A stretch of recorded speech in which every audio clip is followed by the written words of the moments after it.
ভূমিকম্পে 2 কোটি মানুষ ক্ষতিগ্রস্ত হয়েছে তুরস্কে। এর মধ্যে সব হারিয়ে প্রায় 20 লাখ মানুষ ঠাঁই নিয়েছেন তাঁবু আর হোটেলে। আগামী 1 বছর এভাবেই থাকতে হবে তাদের। দুর্গত এসব মানুষকে খাবার, পোশাক, আসবাবপত্র, জরুরি সরঞ্জাম এমনকি নগদ টাকা সহায়তাও পৌঁছে দেওয়া হচ্ছে। তাদের জন্য আন্তর্জাতিক ত্রাণ সহায়তা নিয়ে হাজারো ট্রাক আর উড়োজাহাজের বহর এখনও ছুটছে ওই এলাকা মুখে। তুরস্ক থেকে ফিরে আরও জানাচ্ছেন কেরামতুল্লাহ বিপ্লব। ভূমিকম্পে এবার তুরস্কের 10 প্রদেশে বিধ্বস্ত ও ক্ষতিগ্রস্ত হয়েছে 1,73,000 ভবন। দুর্গত শহরগুলোতে দাঁড়িয়ে থাকা এমন হাজারো ভবনকে এখন সর্বোচ্চ ঝুঁকিপূর্ণ চিহ্নিত করে ভেঙে ফেলা হচ্ছে। তার আগে ওইসব বাড়ি থেকে শেষ মুহূর্তে মূল্যবান জিনিসপত্র সরিয়ে নিচ্ছেন কেউ কেউ।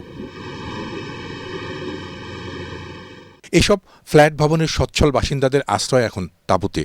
দুর্গত দুঃসময়ে যে যেভাবে পারছেন শোক হতাশা কাটিয়ে স্বাভাবিক জীবনে ফেরার চেষ্টা করছেন।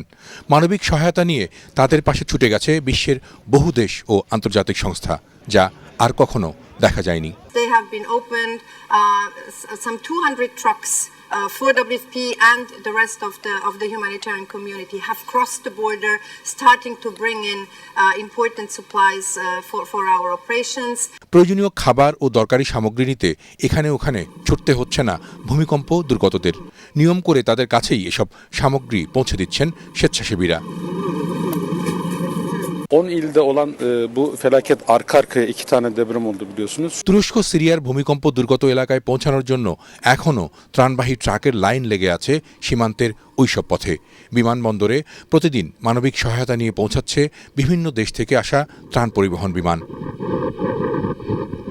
দুর্গত এলাকায় টিকে থাকা প্রতিটি মানুষকে আগামী 1 বছরের মধ্যে স্বাভাবিক জীবনে ফেরানোর প্রতিশ্রুতি দিয়েছেন তুর্কি প্রেসিডেন্ট রিসেপ তাইয়েপ এরদোয়ান। তার কাজও এরই মধ্যে শুরু হয়ে গেছে জোরে সোরে।